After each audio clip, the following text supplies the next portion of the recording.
Hello दोस्तों, मैं इंद्रेश अपने YouTube channel Indresh GS classes में आप सभी का स्वागत करता हूं। तो दोस्तों, आज हम लोग जो है सीडीपी की जो प्रैक्टिस सेट देखने जा रहे हैं, जो यूपी टेट के लिए क्या है, मोस्ट इंपॉर्टेंट है। ठीक है, चलिए आज का पहला क्वेश्चन आप बताएंगे। क्वेश्चन नंबर 1 क्या करें?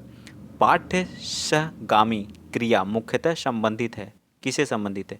छात्रों के सर्वांगीण विकास से, या फिर बी ऑप्शन कह रहा है हमारा छात्रों के वृत्तीय विकास से, या छात्रों के मानसिक विकास से, या शैक्षिक संस्थानों के विकास से। जो हमारी पाठ्य सहगामी क्रियाएं मुख्यतः संबंधित हैं, आप बताएंगे किससे? तो छात्रों के किस चीज़ से? छात्रों के हमेशा किस चीज़ से? सर्वांगीण विकास से, यानी कि ओवरऑल डेवलपमेंट से क्या होती है, हमारी संबंधित होती हैं। ठीक है, जो पाठ्य सहगामी क्रियाएं होती हैं। ठीक, चलिए आगे चलते हैं। नेक्स्ट क्वेश्चन नंबर आप 2 बता दीजिए। क्वेश्चन नंबर 2 का क्या कर रहा है? क्वेश्चन नंबर 2 कह रहा है कि निम्न में से कौन सा संज्ञानात्मक क्षेत्र में से संबंधित नहीं है? अनुप्रयोग, या फिर बोध, या फिर ज्ञान, या फिर जो है अनुमूल्यन। बताइए क्या है? एप्लीकेशन, अंडरस्टैंडिंग, नॉलेज, या वैल्यूइंग। बताइए, वैल्यूइंग, अनुमूल्यन जिसको बोलते हैं। तो इसका राइट आंसर हमारा क्या हो जाएगा? कौन सा संबंधित नहीं है? संज्ञानात्मक विकास से कौन सा संबंधित नहीं है? तो दूसरे का हमारा राइट आंसर क्या आ जाएगा? डी पार्ट हमारा क्या हो जाएगा? ये हमारा इससे अनुमूल्यन हमारा इससे जो है संबंधित नहीं होता, संज्ञानात्मक विकास से। चलिए आगे चलते हैं। ये सब पीवाईक्यू जो है किसी परीक्षाओं में पूछे गए क्वेश्चन हैं। चलिए क्वेश्चन नंबर 3 बताएंगे आप लोग। निम्न में से कौन सा संवेग का तत्व नहीं है? बताइए कौन सा इसमें जो है संवेग का जो है तत्व नहीं है? तो इसमें कौन सा है? व्यवहारात्मक, दैहिक, संज्ञानात्मक, या संवेदी। तो इसमें जो व्यवहारात्मक और दैहिक और संज्ञानात्मक, ये सभी हमारे क्या हैं, जो है संवेग के क्या हैं, एलिमेंट हैं। ठीक है, तत्व हैं। ठीक, फैक्टर हैं, इमोशन, फैक्टर ऑफ इमोशन है। लेकिन जो हमारा संवेदी है, यह हमारा जो है क्या है, संवेग का तत्व नहीं है। तो इसका भी हमारा क्या आ जाएगा? डी पार्ट, थर्ड का भी डी पार्ट हमारा राइट आंसर आ जाएगा। ठीक, अब क्वेश्चन नंबर आप यहाँ 5 बता दीजिए। क्वेश्चन नंबर 5 क्या कर रहा है? कह रहा है कि संज्ञानात्मक क्षेत्र का सही क्रम क्या है? मतलब संज्ञानात्मक विकास का जो हमारा सही क्रम है वो क्या है? बताइए, संज्ञानात्मक का सही क्रम क्या है, इसको बताइए। क्या, कौन सा हमारा इसका राइट आंसर होगा? बताइए आप लोग, फटाफट बताइए क्या होगा। ज्ञान, अनुप्रयोग, या अवबोध, विश्लेषण, या संश्लेषण, या मूल्यांकन। ये पार्ट। बी क्या कह रहा है कि मूल्यांकन, अनुविश्लेषण, या संश्लेषण, अवबोध ज्ञान, या मूल्यांकन, संश्लेषण, विश्लेषण, अनुप्रयोग, या अवबोध, या ये, या फिर जो हमारा जो डी। बताइए कौन सा सही, ए, बी, सी, या डी? हमारा कौन सा इसका राइट आंसर होगा? बताइए क्वेश्चन नंबर 4 का। तो क्वेश्चन नंबर 4 का हमारा क्या आ जाएगा? डी पार्ट हमारा क्या आ जाएगा? यहाँ राइट आंसर हो जाएगा। क्या आ जाएगा? D part. सबसे पहले हमें ज्ञान होता है, ज्ञान के बाद क्या होता है? अवबोध होता है, अवबोध के बाद हम उसका अनुप्रयोग करते हैं, अनुप्रयोग के बाद विश्लेषण, विश्लेषण के बाद संश्लेषण, संश्लेषण के बाद मूल्यांकन। इसका एक क्या बनता है? ग्राफ बनता है। ठीक है, ऐसे बना दे रहा हूँ मैं यहाँ पे। ठीक है, सबसे पहले देखिए ऐसे रहता है ग्राफ। ठीक, आप लोग पढ़े होंगे जो है। ठीक, सबसे पहले हम क्या, सबसे नीचे हमें क्या होता है? ज्ञान, ज्ञान। ठीक, क्या होता है? ज्ञान। ज्ञान के बाद क्या होता है? ज्ञान के बाद क्या होता है? बताइए, अवबोध होता है। ठीक है, अवबोध होता है। ठीक, अवबोध के बाद क्या करते हैं? हम अनुप्रयोग करते हैं, उस चीज़ का क्या करते हैं? अनुप्रयोग करते हैं। अनुप्रयोग के बाद क्या होता है? विश्लेषण होता है। ठीक, क्या होता है? विश्लेषण होता है। ठीक है, विश्लेषण। विश्लेषण के बाद संश्लेषण करते हैं हम लोग। ठीक है, संश्लेषण करते हैं। संश्लेषण के बाद क्या करते हैं? मूल्यांकन। सबसे लास्ट में क्या कर देते हैं? मूल्यांकन। ठीक, क्या करते हैं? मूल्यांकन। ठीक, सारी चीज़ें आपको क्या होनी चाहिए? पता होनी चाहिए। ठीक, चलिए आगे चलते हैं। नेक्स्ट अगला क्वेश्चन, क्वेश्चन नंबर 5 बताएंगे आप। पियाजे, पियाजे के सिद्धांत के अनुसार जो प्रासंगिक, जो प्रसंक्रियात्मक अवस्था, इसको बोलते प्री ऑपरेशनल स्टेज की अवधि क्या है? बताइए, पियाजे के सिद्धांत के अनुसार जो हमारा प्री ऑपरेशनल स्टेज होती है वह की अवधि तक होता है? बताइए क्वेश्चन नंबर 5 का राइट आंसर क्या आ जाएगा? तो यह हमारा क्या होता है? 2 से 7 वर्ष जो होती है उसको बोलते हैं प्री संक्रियात्मक अवस्था। ठीक है, संवेदी जो होती है जन्म से 2 साल होती है। जन्म से 2 साल को क्या बोलते हैं? संवेदी। कौन सी बोलते हैं?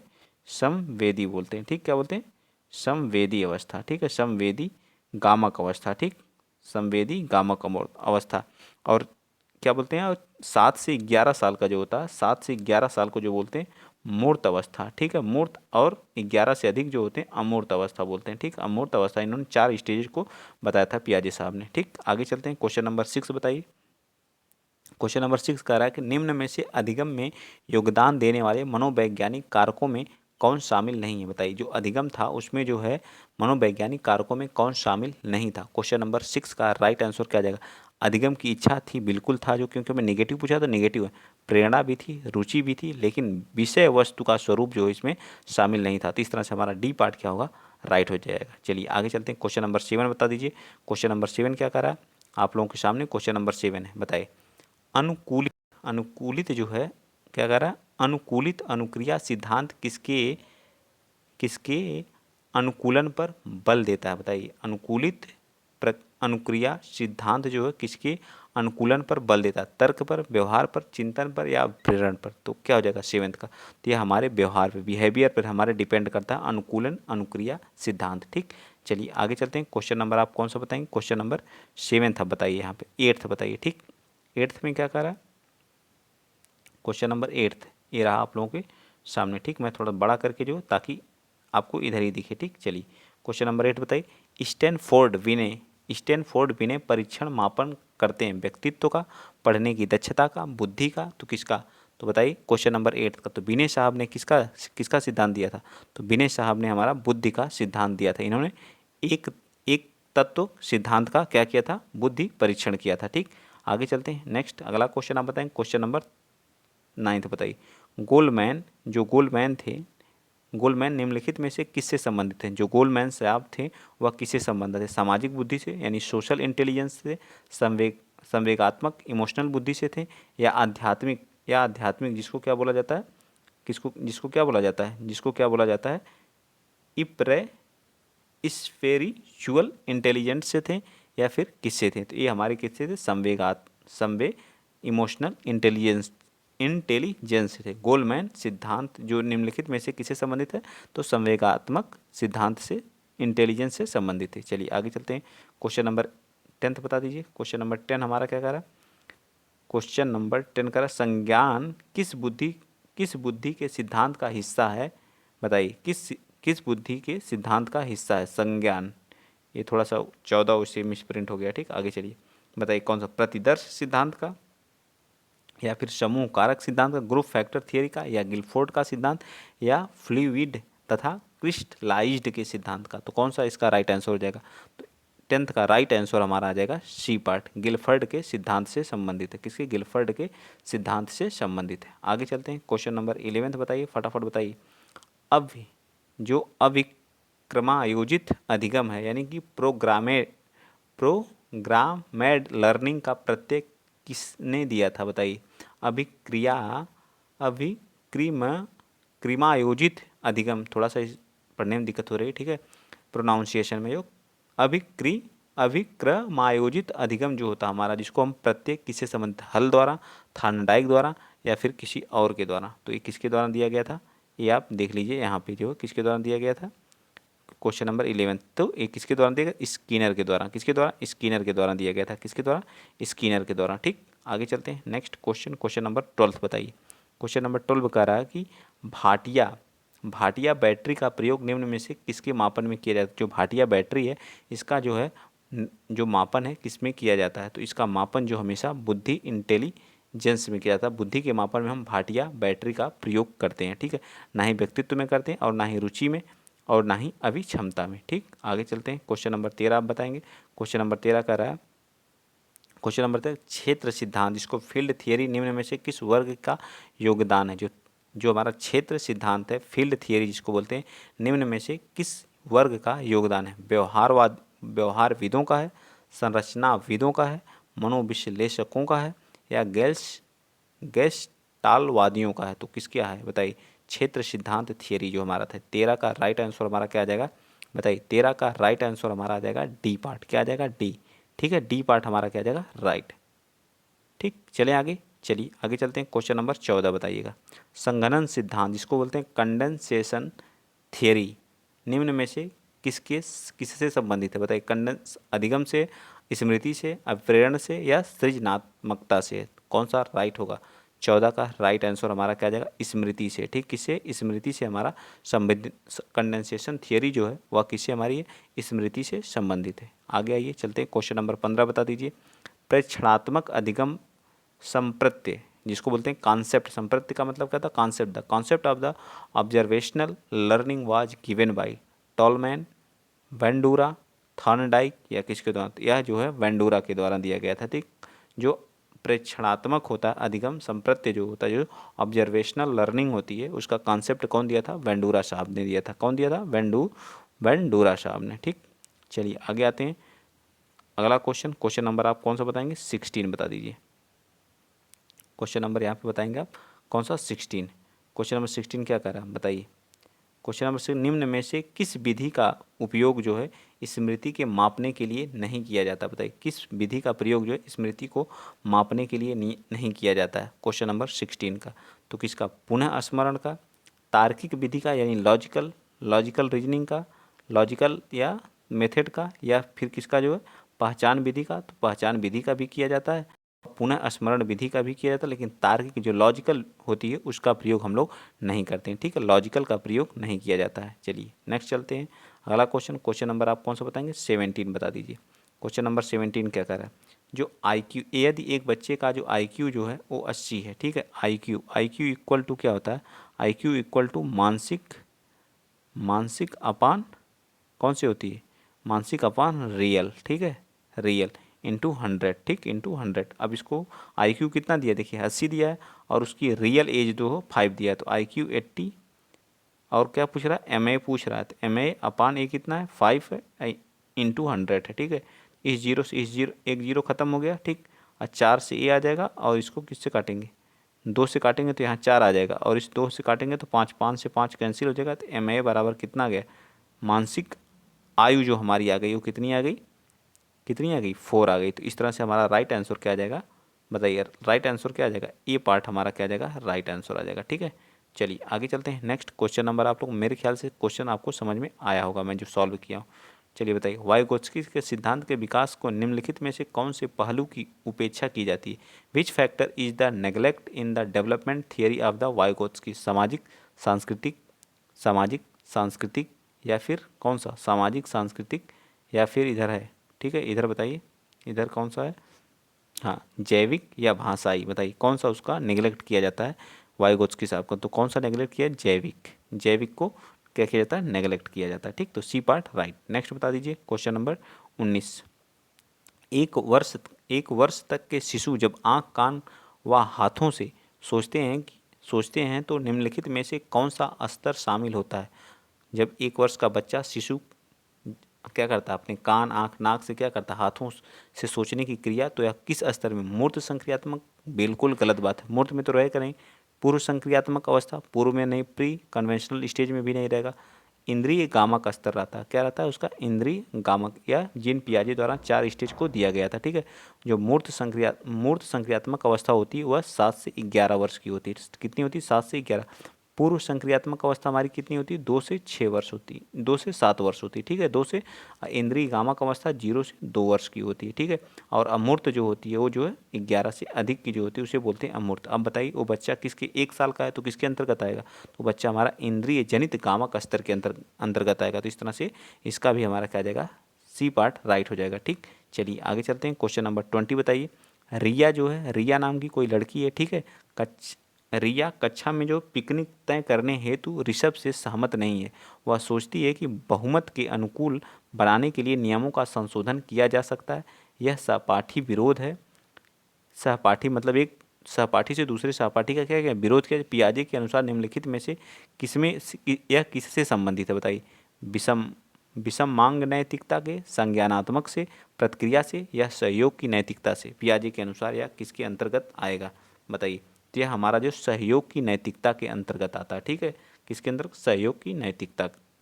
चलिए आगे चलते हैं। क्वेश्चन नंबर 21 बता दीजिए।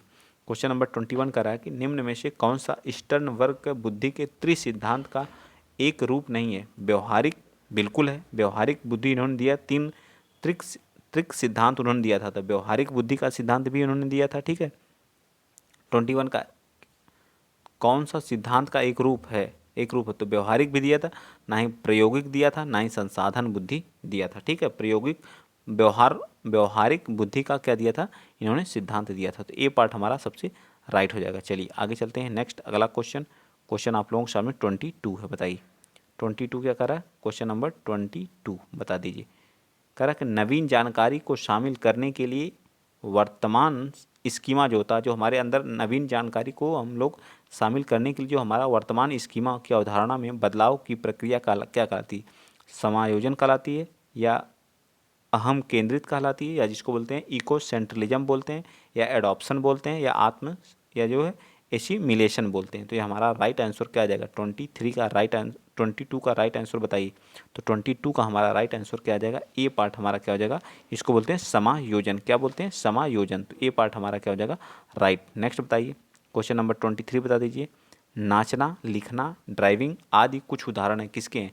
जब हम डांस कर रहे हैं, लिख रहे हैं या ड्राइविंग कर रहे हैं तो शारीरिक विकास का, गतिक विकास का, सामाजिक विकास का, भावनात्मक। तो कौन सा हमारा विकास हो रहा है, बताइए। किसी चीज़ को लिख रहे हैं, पढ़ रहे हैं, ड्राइविंग कर रहे हैं, नाच रहे हैं, तो हमारा क्या शारीरिक विकास हो रहा है। तो ये हमारा क्या गतिक विकास के क्या है, एग्जाम्पल है। किसके हैं, गतिक विकास के एग्जाम्पल है। चलिए आगे बताइए, क्वेश्चन नंबर 24 बता दीजिए। क्वेश्चन नंबर 24 कह रहा है कि अपनी कक्षा के एक विद्यार्थी की प्रवृत्ति को यदि शिक्षक बदलना चाहता है तो उसे क्या करना हो, विद्यार्थी को क्या करना चाहिए, विद्यार्थी के साथ कड़ाई से पेश आए। बिल्कुल गलत बात है, कभी बच्चे के साथ कड़ाई के साथ पेश आना ही नहीं है। कक्षा के अन्य विद्यार्थियों को उससे न जानने योग्य दूरी बनाए रखने के लिए कहना चाहिए, ये भी बिल्कुल गलत बात है। ठीक है, आगे क्या कह रहा है, आगे कह रहा है उसके समूह के सभी सदस्यों की प्रवृत्ति बदलनी चाहिए। क्या है, प्रवृत्ति बदलने से आप उसके अंदर सुधार ला देंगे, ये भी क्या है, राइट है। तो ये हमारा क्या आ जाएगा, राइट आ जाएगा। ठीक है, सी पार्ट हमारा क्या आ जाएगा, 24 का हमारा क्या आ जाएगा, सी पार्ट राइट हो जाएगा। ठीक है, चलिए आइए चलते हैं 25, क्वेश्चन नंबर 25 बता दीजिए। क्वेश्चन नंबर 25 देखिए, जो सृजनात्मक है, ठीक, सृजनात्मक नहीं सृजनात्मक है, ठीक, सृजनात्मक उत्तरों के लिए आवश्यक है। मुक्त उत्तर जो मुक्त होते हैं, जिनके कई आंसर होते हैं, तो सबसे सटीक आंसर तो यही मिल गया जो 25 का। मुक्त प्रश्न जो सृजनात्मक उत्तरों देने के लिए बच्चा जो जैसे पूछ दिया जाए कि दिल्ली की राजधानी कहाँ है, तो सॉरी दिल्ली में, भारत की राजधानी कहाँ, तो आप बता देंगे दिल्ली। क्या बता देंगे, दिल्ली। लेकिन आपको कह दिया जाए कि दिल्ली के बारे में वर्णन कर दीजिए, तो आप बहुत सारी चीज़ें बता। जैसे मुक्त जो प्रश्न होते हैं वो बच्चे के अंदर क्या सृजनात्मकता उत्पन्न करते हैं। ठीक, तो ये पार्ट हमारा क्या हो जाएगा, राइट। क्वेश्चन नंबर 26 बताइए। कक्षा में जो है वास्तविक या सांसारिक समस्याओं से संबंध जटिल परियोजनाओं पर कार्य करते हुए अध्यापक व छात्र एक दूसरे के अनुभव को क्या करते हैं, परस्पर ग्रहण करते रहते हैं। तो यह कैसा है, पारंपरिक है, या फिर रचनात्मक है, या अध्यापक केंद्रित है, या सामाजिक संरचनात्मक है। तो कौन सा राइट आंसर हो जाएगा हमारा 26 का, तो डी पार्ट हमारा क्या देगा, सोशल कंस्ट्रक्टिव हो जाएगा। क्या, सोशल कंस्ट्रक्टिव हो जाएगा। क्वेश्चन नंबर 27 बता दीजिए। जो हमारे गेल्स्टॉल्ट मनोवैज्ञानिक अधिगम के हस्तांतरण की व्याख्या किस पद द्वारा करते हैं, सामान्यीकरण द्वारा यानी जनरलाइजेशन द्वारा, तत्वों की समानता या दूरदृष्टि, या फिर पक्षांतरण, या अवयववादी, या पूर्ण क्या है, पूर्ण एक मिनट पूर्णाकार का सिद्धांत। तो कौन सा राइट हो जाएगा 27 का, तो राइट इसका हमारा क्या हो जाएगा, डी पार्ट इसका क्या हो जाएगा, राइट होगा। ठीक है, डी पार्ट इसका क्या हो जाएगा, राइट आंसर हो जाएगा। ठीक है, चलिए आगे चलते हैं। क्वेश्चन नंबर 28 बता दीजिए। निम्न में से कौन सी समस्या समाधान की वैज्ञानिक पद्धति का पहला चरण है, वैज्ञानिक पद्धति का क्या है, पहला चरण है। तो कौन सा हमारा इसका राइट हो जाएगा, बताइए। विश्लेषण करना, समस्या के प्रति जागरूकता, या प्रासंगिक जानकारी को रोकना, या संश्लेषण। संश्लेषण तो पहली जानकारी है नहीं। ठीक है, तो क्या हो जाएगा, तो हमारा समस्या के प्रति जागरूकता करना, यह हमारी क्या पहली प्रक्रिया है। ठीक, नेक्स्ट बताइए। क्वेश्चन नंबर आप बताएंगे 29 बताइए। क्वेश्चन नंबर 29 क्या कह रहा है, क्वेश्चन नंबर 29 कह रहा है पियाजे के सिद्धांत के अनुसार जो है, जो हमारे पियाजे साहब थे उनके सिद्धांत के अनुसार मात्रा इत्यादि का संरक्षण किस अवस्था के अंतर्गत आता है, बताइए किस अवस्था में होता है। पियाजे का सिद्धांत जो आयतन हो, लंबाई, मात्रा आदि का जो संरक्षण है किस अवस्था में होता है, स्थूल जिसको बोलते हैं कंक्रीट ऑपरेशनल स्टेज, औपचारिक ये जिसको बोलते हैं फॉर्मल ऑपरेशनल, या पूर्व संक्रियात्मक अवस्था में, या फिर किस अवस्था में यह चीज़ें होती हैं। तो यह चीज़ जो हमारी होती है वह किस में होती है, पूर्व संक्रियात्मक अवस्था में होती है। किस में होती है, तो सी पार्ट इसका क्या हो जाएगा, पूर्व संक्रियात्मक अवस्था में, जिसको बोलते हैं प्री ऑपरेशनल स्टेज बोलते हैं। ठीक, क्या बोलते हैं, प्री ऑपरेशनल स्टेज। आज का ये लास्ट क्वेश्चन बताइए 30 का राइट आंसर।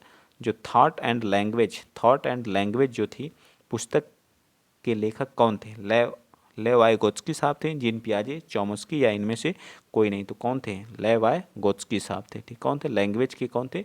लेवाइगोत्स्की साहब। ठीक, तो आई होप, मैं आशा करता हूँ कि थोड़ी चीज़ें एडजस्ट नहीं हो पा रही हैं, क्योंकि टाइपिंग करके तो चीज़ें धीरे धीरे क्या होने लगेंगी, एडजस्ट होने लगेंगी। तो आप लोग वीडियो को क्या कर दीजिएगा, शेयर कर दीजिएगा, चैनल को सब्सक्राइब कर लीजिएगा। आज के लिए इतना ही। अगर वीडियो अच्छा लगा है तो प्लीज़ सब्सक्राइब जरूर करिएगा। ठीक, आज के लिए इतना। जय हिंद, जय भारत।